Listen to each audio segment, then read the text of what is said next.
샬롬. 오늘의 에베소 말씀처럼 세월을 아끼라 때가 악하니라. 아멘. 말세 중에 말세가 점점 다가온 것 같습니다. 환경이, 우리가 살고 있는 지구 환경이 역대급으로 지금 많이 변화가 되고 있죠.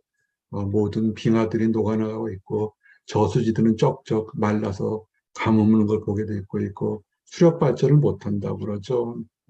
배들을 다닐 수가 없고, 또 반대로 지구 한편에서는 그 가뭄됐던 물들이 다 폭우로 쏟아져 가지고 감당할 수 없는 폭우들이 있어서 엄청난 인명과 재산 피해가 있습니다. 그리고 전쟁이 있고 역병이 지금 벌써 2년 반째, 이제는 마스크 쓰는 건 일상화됐죠. 이런 것을 볼 때 우리가 살고 있는 세대가 어떤지 한번 돌아보기를 원합니다.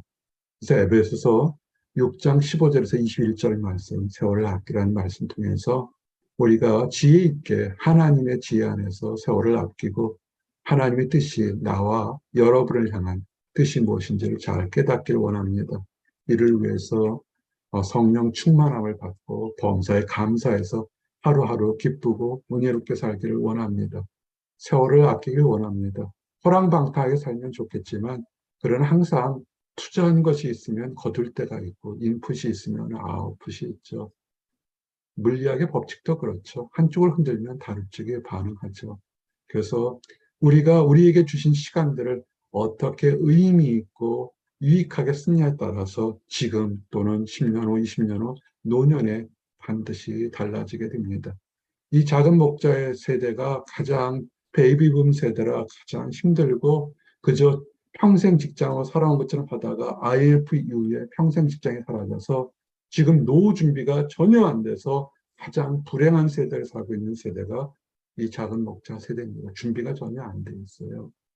근데 일찌감치 이를 터득한 사람들은 지금 인생의 노후에 여유가 있는 거고, 우리 작은 목자들처럼 그렇게 준비 없이 앞만 보고 살아왔던 사람들은 지금 노후가 준비가 안 돼 있죠. 옛날에 평균 유명이 60대 전후반이었을 때는 벌써 끝날 때 모르겠지만 지금은 70, 80, 90이 넘었는데 참 문제가 많죠.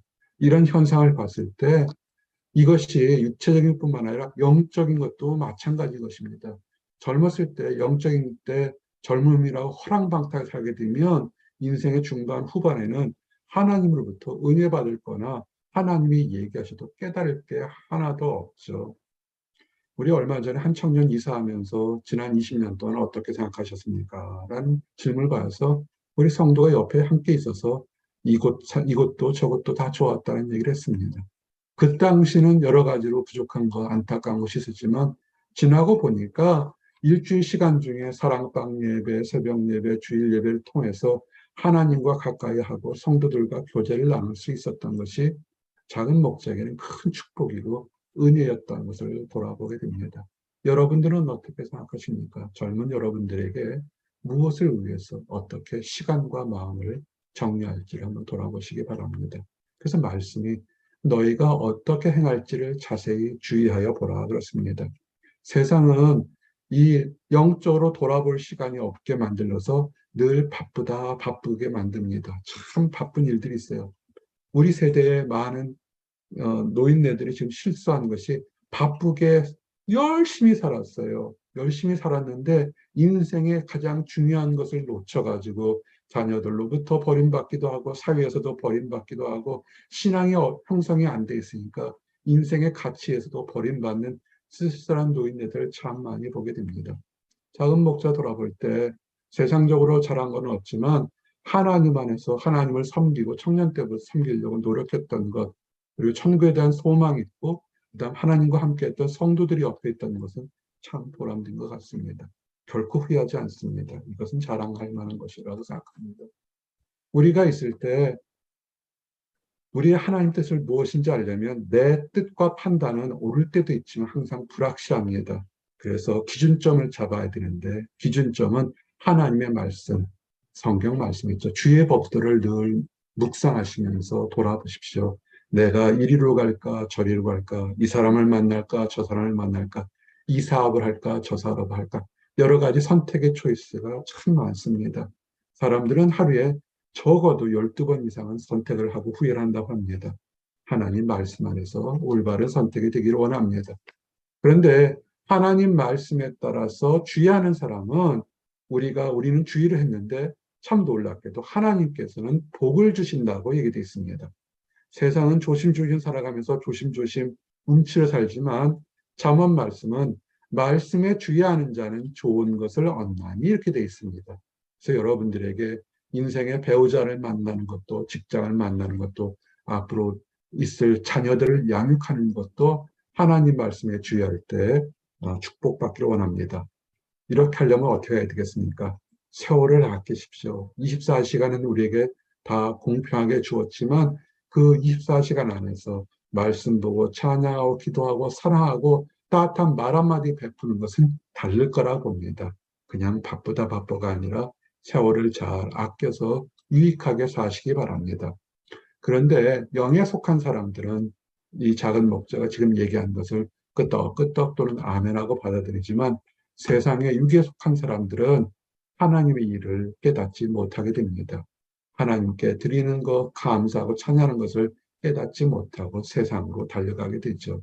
그들은 우리가 하는 것이 어리석게 보이고 때로는 조롱합니다. 그것을 이상하게 생각하지 마십시오. 그들은 세상에 속한, 육에 속한 사람이고 우리는 하늘에 속한, 영에 속한 사람이기 때문에 그렇습니다. 육에 속한 사람들, 불쌍한 사람들입니다. 복음과 말씀을 잘 전해서 하나님의 뜻을 이해하기를 원합니다. 나와 여러분이 있는 곳에서 하나님의 뜻을 잘 이해하기를 원합니다.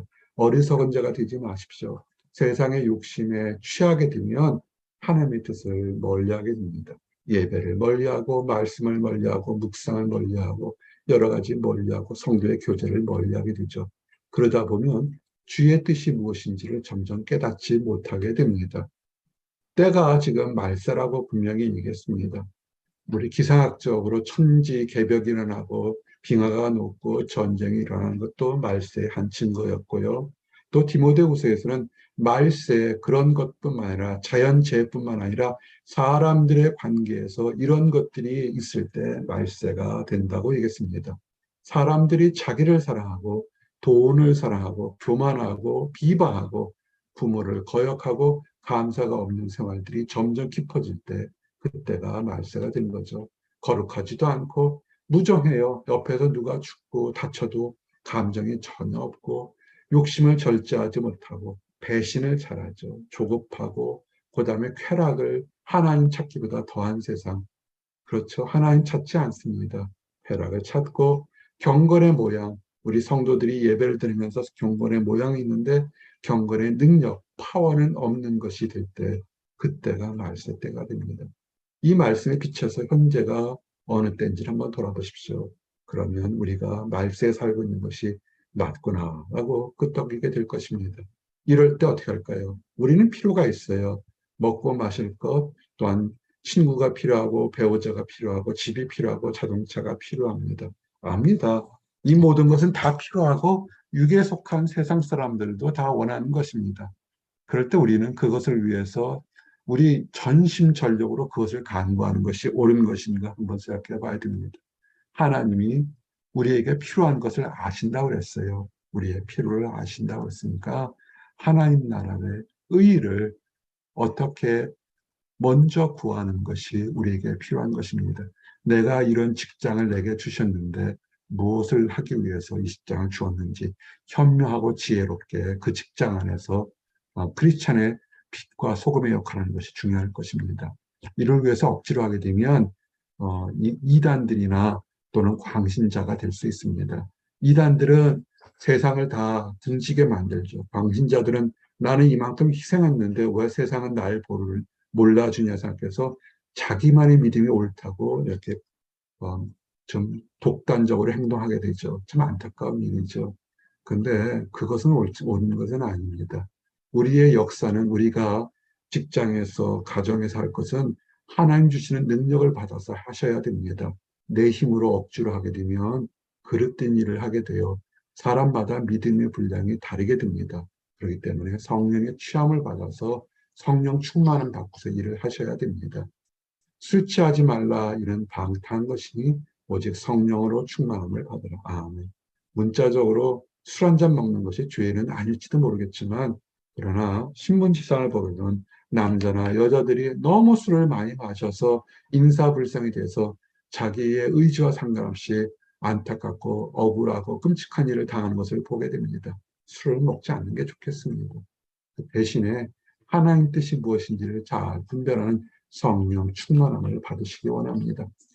하나님께 주신 믿음의 분량들은 달라요. 어떤 사람은 큰 함지박만 하고 어떤 사람은 작은 배전만 합니다. 그런데도요, 성령께서 계속 부어주면 그 조그만 종지라도 수천 번 옮기게서 그 억사하게 되면 큰 배에 찰 만큼 성령의 능력이 있는 것입니다. 부어주셔야죠. 성령 충만함을 받아야 됩니다. 어떻게 할까요? 기도하는 시간이 많아야 되죠. 간구하십시오. 코로나 온라인 예배 드리면서 다른 것은 더 편할 때도 있어요. 예전엔 예배를 준비하기 위해서 11시 예배면 9시에 벌써 작은 목자는 집에서 떠나야 됩니다. 음식도 준비하고 뭐도 준비하고 새벽 7시부터 일어나서 준비해서 예배 드리고 내찬도 나누고 그랬죠. 지금은 그냥 그거보다는 훨씬 편리한 가운데서 이동하는 시간이 줄어들었으니까요. 근데 딱 하나 옛날보다 함께 모여서 중보 기도하는 것은 현저하게 적어진 것을 보게 됩니다. 이것을 어떻게 할까 지금 고민 중에 있습니다. 기도하는 것들, 기도가 넘쳐야 되거든요. 함께 화상을 놓고 기도를 하든지 어떻게 하든지 해서 하나님 안에서 더욱더 능력을 받아야 됩니다. 이제 새로운 직장으로 떠나가시는 분들, 직장 내에서 터프하게 많은 도전이 있는 분들, 이분들 어떻게 해줄까요? 기도하셔야 돼요. 근데 악한 마귀들이 여러분을 힘들게 하는 것은 뭐냐면 혼자 힘으로 감당하기 어려운 일들인 것입니다. 마귀들을 상대하기 위해서 함께 기도하기를 원합니다. 간구할 때 성령 충만함이 있죠. 그래서 기쁨 충만, 성령 충만. 성령 충만하면 기쁨이 되고 기쁨이 충만하면 성령 충만하게 됩니다. 여러분의 삶을 돌아보십시오. 내게 기쁨이 있는지, 내게 성령 충만한 것인지. 이것이 항상 함께 있을 때 우리에게는 큰 도전의 역사, 승리 함성이 있을 겁니다. 성령 충만하십니까? 기쁨이 충만하십니까? 간구하십시오. 그러면서 이 성령 충만, 기쁨 충만하는 과정에 우리가 해야 될 것은 범사의 삶 자체에서 감사하십시오. 사람을 만난 거 감사, 오늘 아침 일어난 거 감사, 예배 드리는 거 감사, 오늘 저녁에 일할 수 있는 건강과 안전 주신 거 감사. 모든 게 감사죠. 그렇게 되면 어떻게 했습니까? 사람을 만나도, 오래된 사람을 만나도, 처음 된 사람을 만나도 기쁘게 감사하며 환하게 인사할 수 있게 되죠. 시와 찬송과 신령한 노래로 서로 감사라. 감사하십시오. 오늘 하루 사신 것 참 감사합니다. 어제 우리 성도들 만나고 감사, 오늘 날은 화창하고 가을빛을 느낄 수 있는 거 감사, 또 내일은 비가 온대요. 노동절인데. 비 오는 것도 감사하시기 바랍니다. 우리 성도들 떠나가는 것도 감사. 떠나가기 때문에 더 그리움이 있어서 감사. 남아있는 성도들 감사. 남아있어서 옆에 있으니까 더 감사. 모든 것이 감사가 됩니다. 그리고 궁극적으로 모든 감사의 목표는 하나님이죠. 하나님께 감사. 우리의 부족함을 다 채우시고 아시고 인도하시는 하나님 뜻에 감사하고 범사에 감사하는 것들이 그것이 하나님 뜻입니다. 내게 힘든 일 주신 것 감사. 힘든 일 주셨는데 내 힘으로 할 수 없는데 일을 감당했으니까 내가 한 것이 아니라 하나님께서 도와주시고 하나님께 사람 보내주셔서 감사한 것이고 좋은 일 주신 것 감사. 힘든 가운데서도 하나님께서 또한 피할 길을 주셔서 선하고 좋은 곳에 주셨으니 감사. 모든 것이 감사하게 찾아보시기 바랍니다. 그리고 중요한 것은 감사하게 되면요. 우리 성도들이 서로 귀한 사람인 것을 깨닫게 됩니다. 이번에 우리 성도들이 다 해외 여러 곳에 브라질로, 스페인으로, 한국으로 출장 갔기 때문에 작은 목자 마음은 그 모든 곳에 다 가 있었습니다. 긴 비행 시간, 트랜지션 피리어드 다 모든 것이 있어서 정말 감사합니다. 여러분들도 다른 사람을 그리스도를 섬기듯이 서로 섬기십시오. 질투나 시기나 원망하지 마시고 하나님께서 그 사람을 택할 때는 다 이유가 있는 것입니다. 못된 거 보지 마시고 부족한 것 보지 마시고 성도를 서로 섬기실 때 그때 감사가 넘칠 겁니다. 말씀을 정리합니다. 서로 섬기시고 감사하시고 하나님을 향한 뜻은 무엇인지를 잘 깨달아서 우리에게 향한 하나님의 세월을 아끼는 칭찬과 인정받는 나와 여러분이 되시기를 원합니다. 기도하시겠습니다. 하나님 감사합니다. 말세 때 이렇게 하나님 말씀을 듣게 하시고 묵상하게 하시고 지금에 있는 때가 어느 때인지를 돌아보게 하신 감사합니다. 악한 때요, 육에 속한 때요, 말세 때인 것을 깨닫게 됩니다. 이 말세 때 우리를 부르신 하나님의 특별한 뜻과 목적이 있을 줄 압니다. 이를 직장 내에서, 가정 내에서, 일터에서 오고 하는 모든 곳에서 잘 활용하고 증거할 수 있도록 인도하시고 하나님 안에서 성도로 인정받은 우리들이 서로 사랑하고 용서하고 용납하고 격려하고 함께 기도해서 주님의 뜻이 다 이루어지도록 허락해 주시옵소서. 힘들고 어려운 시간에 하나님께서 보호해 주셔서 아버지 넉넉히 모든 환경에서 이길 수 있도록 인도하시고 감당치 못할 길은 피할 길을 주시면 인하여 감사합니다. 아버지 하나님을 알지 못하는 이웃들이나 가족들에게도 하나님의 사랑이 전파될 수 있도록 우리를 사용하여 주시고 그래서 항상 감사하며 기뻐하며 성령 충만한 삶을 살도록 허락하여 주시옵소서. 늘 감사드립니다. 예수 그리스도 이름 받들어 기도했습니다. 아멘.